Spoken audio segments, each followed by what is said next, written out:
Assalamualaikum warahmatullahi wabarakatuh. Alhamdulillah kita jumpa lagi di channel saya yang insya Allah mudah-mudahan bermanfaat buat kita semua.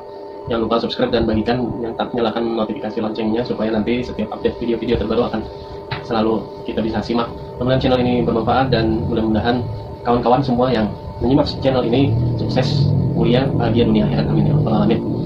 Kita akan membahas tentang bagaimana meluruskan sudut pandang tentang kesuksesan. Ya. Nah, di gambar ini mungkin sepintas ada yang bisa melihat gambar apa? Ya, ada yang selera tua mungkin melihat gambar kepala orang tua ya, itu selera tua. Tapi kalau selera muda mungkin melihat seorang nona-nona sedang menggendong anaknya. Ya, tidak ada yang salah karena ini memang masing-masing persepsi. Nah, ada dua gambar, ada orang tua, ada seorang petani dan seorang mbak-mbak yang menggendong anak. Ini adalah definisi paradigma. Jadi paradigma itu adalah cara kita memandang atau membatasi sesuatu yang akan menjadi acuan cara berpikir dan pengambilan keputusan dan tindakan kita. Nah, jadi ada beberapa orang yang salah dalam memandang. Ini boleh karena permasalahan masa lalu atau input-input, insight-insight yang dia dapatkan dari orang terdekat atau dari orang tuanya mungkin. Nah, ini beberapa penyebab orang menjadi gagal. Ini penting diidentifikasi karena dengan mengidentifikasi ini, ya, otomatis kita akan tahu kekurangan-kekurangan sehingga kita bisa memunculkan kelebihan kita dan menekan kekurangan. Yang pertama, orang gagal itu karena keyakinan yang salah tentang sesuatu hal. Nah, kaya misalnya dianggap adalah sesuatu yang jahat, makanya dia tidak akan menjadi orang kaya. Kaya susah masuk surga, nah makanya susah masuk menjadi kategori orang kaya. Nah, ini banyak hal. Kemudian tidak memiliki tujuan yang jelas. Nah, ini juga menyebabkan seseorang menjadi gagal. Jadi harus memiliki tujuan yang jelas. Fokus dulu dengan tujuan yang kita inginkan.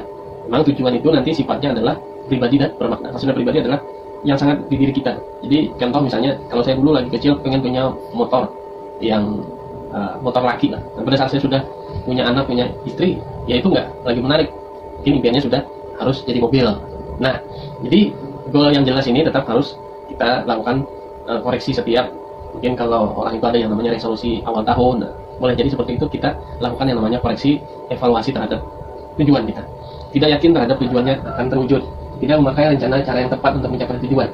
Jadi keyakinan seseorang juga menyebabkan orang itu bisa hampir sedikit lagi mencapai kesuksesan, dia memutuskan keluar dari permainan tersebut. Padahal sedikit lagi sudah mencapai kesuksesan. Jadi berhenti terlalu awal. Karena apa? Karena tidak memiliki keyakinan. Karena mungkin ada suara-suara baru dari luar yang menyebabkan dia tidak yakin akan impiannya. Nah, makanya dari itu ini harus dikuatkan terus. Jadi kita fokus terhadap impian kita, bukan fokus dengan suara-suara atau komentar-komentar dari luar. Nah, tidak melakukan kontrol dalam dunia usaha mungkin jalan terus. Ya, seperti saya punya usaha ya, kayak laundry.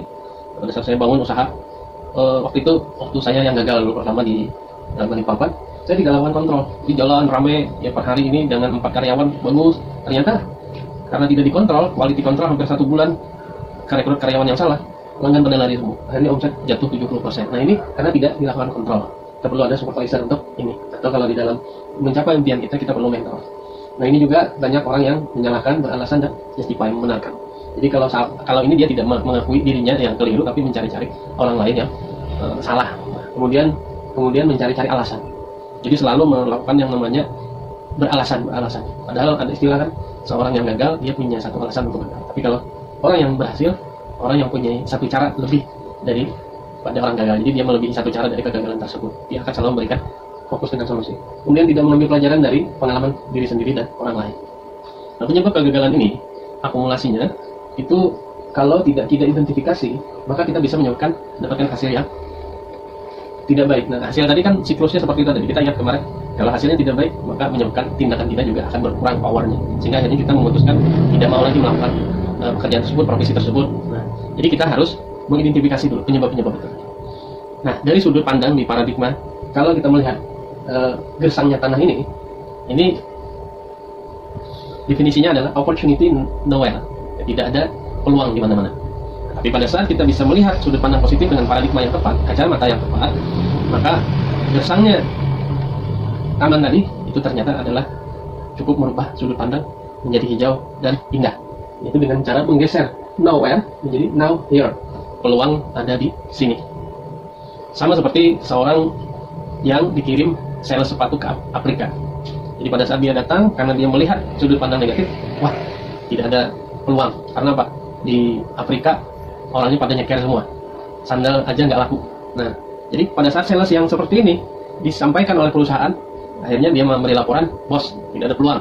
Nah, kecewa dengan sales yang ini, kemudian dikirimlah sales yang satunya lagi yang punya optimistis dan punya pandangan positif. Pada saat dia sampai di Afrika, kondisinya sama, tapi dia langsung menelpon. Sensational opportunity katanya. Dia mengatakan bahwa di sini sangat luar biasa peluangnya. Kenapa? Karena belum ada orang yang memakai sepatu. Artinya tinggal dididik mereka, diberikan edukasi, diberikan pemahaman bahwa pentingnya memakai sepatu. Di sini ada peluang besar dan kita adalah orang yang pertama jualan sepatu di sini. Nah, boleh jadi banyak orang yang melihat kondisi yang sama tapi respon yang berbeda. Nah, dari itu ubah sudut pandang. Nah, kemudian kalau sudah kita merubah sudut pandang dari pengetahuan yang kita dapat, kemudian situasi yang sudah kita analisa terupdate, kita lakukan yang namanya tujuan. Nah, jadi kita melakukan yang namanya pembuatan tujuan. Nah, pembuatan tujuan di sini atau impian ini penting sekali memiliki 5 poin ini. 5 poinnya adalah dream harus spesifik. Jadi tujuan kita mengikuti sebuah usaha, peluang, atau kita membuka usaha atau peluang, atau kita mengambil sebuah profesi apapun, itu harus jelas the end of goal-nya dulu. Jadi kalau dalam istilah Stephen Covey, impian itu adalah mulai dari hasil akhir dulu. Hasil akhirnya apa? Nah, untuk mencapai hasil akhir itu prosesnya adalah kita melakukan teknis ini. Walaupun nantinya yang paling penting adalah orientasi kita adalah bagaimana hasil akhir. Karena kalau orientasinya hasil akhir, maka kita mengerjakan usaha atau bisnis itu enjoy. Kita sudah siap, akan ada ujian, ada penekanan duri. Itu karena apa? Karena orang yang sampai puncak, walaupun capek, pada saat dia melihat keindahan alam, orang yang mendaki gunung, dia akan melupakan semua lelah dan tidak nyaman, merasa tidak nyaman, capek semuanya. Karena apa? Dia terbayar oleh apa yang dia perjuangkan. Nah, melewati proses ini harus memasuki 5 kategori ini. Pertama adalah spesifik. Nah, dalam membuat impian mungkin sesuatu yang lebih detail. Ya, misalnya ingin sukses, itu tidak detail. Lebih detail. Ingin sukses di bidang apa? Misalnya menjadi seorang pebisnis, bisnis bidang apa? Lebih spesifik lagi. Bisnis di bidang properti atau bisnis di bidang training. Nah, spesifik properti di wilayah apa? Karena inilah yang membuat kita fokus dulu. Oh, propertinya di wilayah KPR misalnya, yang untuk perumahan subsidi misalnya. Nah, itu spesifik sehingga kita tidak bias di awal. Nah, kemudian tujuan kita itu harus terukur. Ya. Jadi terukur kapan waktunya, kemudian perlu biayanya berapa, modalnya apa saja, potensi yang digunakan, orang yang bisa diajak kerjasama siapa. Nah, penting sekali juga kita mengajak orang yang tepat. Kenapa? Karena kalau kita berteman dengan orang yang gagal, orang yang pernah berkali-kali tidak berhasil, ini menyebabkan kita melakukan yang namanya trial and error. Jadi kita pilih orang yang benar-benar sudah sukses di bidang yang kita inginkan. Bukan kita coba-coba mengajak kerjasama orang yang tidak ahli di bidang yang kita inginkan. Alangkah lebih baik lagi kita punya mentor di usaha yang kita inginkan tersebut. Saya pernah contoh misalnya mau belajar gitar, kemudian belajar dari buku. Susah. Tapi kalau ada yang membimbing, itu mudah. Nah, kemudian agree upon in writing, ya. Jadi kita setujui dan kita tuliskan. Ya. Karena apa? Karena kalau kita tidak menulis, impian-impian tersebut akan sangat mudah kita lupakan. Ya. Di sini juga saya mendefinisikan kita harus antusias. A-nya itu adalah antusias. Sehingga dengan kita bisa menulis beberapa poin-poin yang perlu kita evaluasi, perlu kita lakukan, perlu kita benahi, kita akan bisa kembali ke measurable tadi, bisa mengukur bahwa capaian yang sudah kita lakukan seperti apa. Karena kalau untuk mencapai tujuan, ini seperti kita membawa lokomotif sebuah kereta. Kalau satu lokomotif yang kita bawa, itu di awal mudah. Tapi kalau kita sudah jalan jauh, kita bawa 10-15 lokomotif, maka memutarnya susah. Karena apa? Karena kita sudah keluar energi, tapi ternyata energi yang kita keluarkan itu keliru. Ini yang membuat kita akhirnya nanti bisa menyebabkan kita tidak semangat lagi untuk meneruskan perjuangan tersebut. Nah, maka dari itu tulis, ya, tulis apa yang kita rencanakan, tulis apa yang kita ingin capai apa yang sudah kita tulis. Kemudian berorientasilah terhadap hasil, jangan berorientasi terhadap proses. Saya sedikit mau ngoreksi juga terhadap berbagai istilah-istilah yang mengatakan yang paling penting adalah sukses dari proses. Saya kurang sependapat. Karena sukses itu adalah yang paling penting adalah hasil. Karena kalau kita paham dengan hasil, maka sukses itu akan kita nikmati hasilnya dengan kita mau melewati konsekuensinya, risikonya.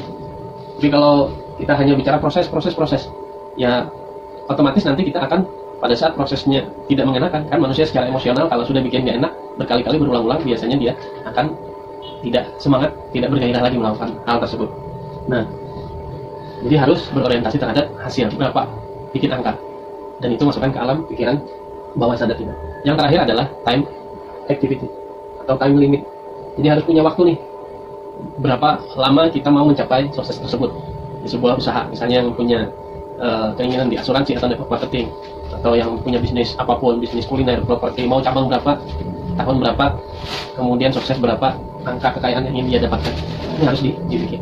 Nah, sehingga pada saat kita bisa melakukan 5 hal ini, maka tujuan kita akan antusias kita melakukannya. Nah, mudah-mudahan ini adalah teknik-teknik yang tepat yang bisa kita lakukan untuk mencapai tujuan kita, sehingga dari awal kita bicara sudut pandang yang tepat, maka kita punya impian yang tepat, punya impian yang kuat dengan teknis-teknis seperti ini. Terima kasih, mudah-mudahan ada manfaatnya. Jangan lupa subscribe, like, dan share. Terima kasih. Wabillahi taufiq wal hidayah. Wassalamualaikum warahmatullahi wabarakatuh.